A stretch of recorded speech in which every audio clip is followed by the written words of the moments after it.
नमस्कार दोस्तों, स्वागत है आप सभी का आपका अपने चैनल गणित मंत्रा में। दोस्तों आज की इस वीडियो में आप सभी को त्रिभुज के जितने भी आपके अंदर डॉट है कि किसको हम समबाहु त्रिभुज, किसको समद्विबाहु त्रिभुज, किसको विषमबाहु त्रिभुज कहते हैं, क्लियर करने वाले हैं। तो आइए सबसे पहले आपको त्रिभुज बहुत ही अच्छे तरीके से समझाते हैं कि आखिर ये त्रिभुज क्या होता है। उसके बाद त्रिभुज के तीनों टाइप को हम समझते हैं। देखिए त्रिभुज कई प्रकार के होते हैं, हम भुजा के आधार पर त्रिभुज को देखेंगे। ओके, देखिए सबसे पहले त्रिभुज हम किसको कहते हैं वही समझ लेते हैं कि ये त्रिभुज क्या होता है, ट्रायंगल क्या होता है। देखिए त्रिभुज किसको कहते हैं, ध्यान से समझिएगा। ओके, तो त्रिभुज आकृति आपको समझ में आता है। आकृति कहने का मतलब कि मैं बोलूं कि ये मार्कर कैसा है तो ये लंबा है, तो त्रिभुज भी एक आकृति होती है। देखिए ये त्रिभुज कैसे बनती है, जब भी तीन रेखा को आपस में हम मिलाएंगे, जब भी तीन रेखा को आपस में मिलाएंगे और उसे अगर आप बंद कीजिएगा तो त्रिभुज बनता है। तो त्रिभुज कितने रेखा से मिलकर बनती है बताइए आप लोग, तीन रेखा से। तीन रेखा से घिरी बंद आकृति को, तीन रेखा से घिरी बंद आकृति को हम त्रिभुज कहते हैं। तीन रेखा से घिरी बंद आकृति को त्रिभुज कहते हैं। अरे तीन रेखा से घिरी बंद आकृति को हम ट्रायंगल यानी त्रिभुज कहते हैं। तीन रेखा, जैसे यहाँ पे एक ये रेखा या एक सामने एक दूसरा और इस नीचे पे तीसरा, और सब आपस में बंद है तो इसे हम त्रिभुज कहेंगे। ये जो रेखा है इसी को हम लोग भुजा बोलते हैं, साइड बोलते हैं। क्या बोलेंगे, भुजा। तो बताइए आप लोग कि एक त्रिभुज में टोटल कितने भुजा होते हैं। तो बोलिएगा कि आप बोल रहे हैं कि त्रिभुज तीन रेखा से मिलकर बने उसे त्रिभुज कहते हैं, और रेखा इसी को आप भुजा बोल रहे हैं। तो एक त्रिभुज में तीन गो रेखा, एक मतलब तीन गो भुजा। तो तीन रेखा मतलब रेखे को हम क्या बोलेंगे, भुजा बोलेंगे। तो तीन रेखा से घिरी बंद आकृति को त्रिभुज कहते हैं। और त्रिभुज में तीन भुजा होते हैं, त्रिभुज में तीन कोण भी होते हैं, त्रिभुज में तीन शीर्ष भी होते हैं। हमें उस पर चर्चा अभी नहीं करना है।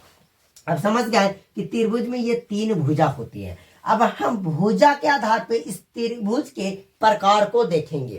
त्रिभुज को भुजा के आधार पर हम उसका प्रकार देखते हैं। ओके, कि भुजा के आधार पर त्रिभुज कितने प्रकार के होते हैं। ओके, तो भुजा के आधार पर त्रिभुज तीन प्रकार के होते हैं, समबाहु त्रिभुज, समद्विबाहु त्रिभुज, विषमबाहु त्रिभुज। देखिए समबाहु त्रिभुज, ये त्रिभुज मैंने ना लिखा, इसको त्रिभुज ना लिखकर, क्या ऐसे त्रिभुज ना लिखने के लिखकर हम इस त्रिभुज का शेप दे दिए, इसका मतलब त्रिभुज लिखा हुआ है। ठीक है, तो पहला नाम बोलिए समबाहु त्रिभुज, दूसरा समद्विबाहु त्रिभुज, तीसरा विषमबाहु त्रिभुज।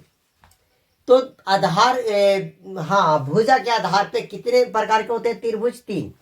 अब हम समझते हैं कि समबाहु त्रिभुज क्या कहलाता है। तो देखिए समबाहु कैसे मिलकर बना, एक मिला सम जोड़ बाहु, समबाहु। सम का मतलब होता है बराबर, समान, समान। और बाहु मतलब क्या होता है, वो जो घर में आती है वो वाला बाहु नहीं, बाहु का मतलब होता है भुजा। बाहु का मतलब क्या होता है मेरे दोस्त, भुजा।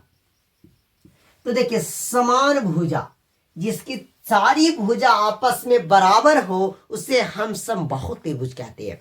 फिर से लिख लीजिए आप, समबाहु त्रिभुज जिसकी सारी भुजा आपस में समान यानी आपस में बराबर हो उसे हम समबाहु त्रिभुज कहते हैं। जिसकी सारी भुजा आपस में बराबर हो उसे हम समबाहु त्रिभुज कहते हैं। जैसे एग्जाम्पल में ये समबाहु त्रिभुज हो गया। कहने का मतलब कि अगर एक भुजा 3 सेंटीमीटर का है तो सारा भुजा 3 सेंटीमीटर का ही होगा। समबाहु त्रिभुज में आ गई समबाहु, समबाहु जिसकी सारे भुजा आपस में बराबर हो। और त्रिभुज में कितना भुजा होता है, तीन, तो तीनों ने भुजा आपस में बराबर होगा, बिल्कुल। अब है समद्विबाहु। देखिए सम प्लस द्वि प्लस बाहु। सम का मतलब अब ये बताएं कि समान होता है, द्वि का मतलब होता है दो, अब बाहु का मतलब तो बताएं भुजा। देखिए समद्विबाहु को सम प्लस द्वि प्लस बाहु पे तोड़ दिए हैं, ऐसे टूटता है, ऐसे इसका संधि विच्छेद होता है। तो सम का मतलब अभी बताएं समान यानी बराबर, द्वि का मतलब होता है दूगो दूगो, अब बाहु का मतलब भुज। तो देखिए समान दो भुजा, जिसकी दो भुजा आपस में बराबर उसे समद्विबाहु त्रिभुज कहते हैं। जैसे हम बोले कि ये और ये समद्विबाहु त्रिभुज है। जैसे अगर ये 4 सेंटीमीटर, ये भी 4 सेंटीमीटर और ये 2 सेंटीमीटर, तो ये समद्विबाहु त्रिभुज हो गए। क्यों? क्योंकि ये दो भुजा आपस में बराबर है और ये तीसरा भुजा बराबर नहीं है। अगर तीसरा भुजा भी बराबर हो जाता तो वह फिर समबाहु त्रिभुज होता। आ गई समझ में? समद्विबाहु त्रिभुज जेकर दो भुजा आपस में बराबर हो समद्विबाहु त्रिभुज कहलाएगा। जेकर तीनों भुजा बराबर हो समबाहु त्रिभुज कहलाएगा। विषम बाहु, देखिए विषम प्लस बाहु, विषम का मतलब पता है ना, और कुछ ना मिले, सब अलग अलग, मतलब कुछ ना मिले। बाहु का मतलब भुजा जिसकी तीनों भुजा आपस में बराबर ना हो, जिसकी एक तीनों भुजा आपस में बराबर ना हो, विषम बाहु त्रिभुज कहलाता है। जैसे हम बात करी इसका, ये तो विषम बाहु त्रिभुज हो गया। अच्छा ये ना हुआ तो और देख लीजिए थोड़ा सा, विषम बाहु त्रिभुज जिसकी सारी भुजा आपस में बराबर ना हो, ऐसे ऐसे और लीजिए ऐसे है, तो ये त्रिभुज है। लेकिन ये लग रहा है कि 9 सेंटीमीटर है, ये 8 सेंटीमीटर है और ये 2 सेंटीमीटर है, तो ये तो विषम बाहु त्रिभुज हो गया। अगर हम और बात करें इस तरीका से, लो ये भी विषम बाहु त्रिभुज हो गया। बोलिए कैसे? तो ये 4 सेंटीमीटर मान लिया जाए, ये तो लग रहा है कि 6 सेंटीमीटर है और ये 3 सेंटीमीटर, एक को भुजा आपस में बराबर ना है तो विषम बाहु त्रिभुज कहलाएगा।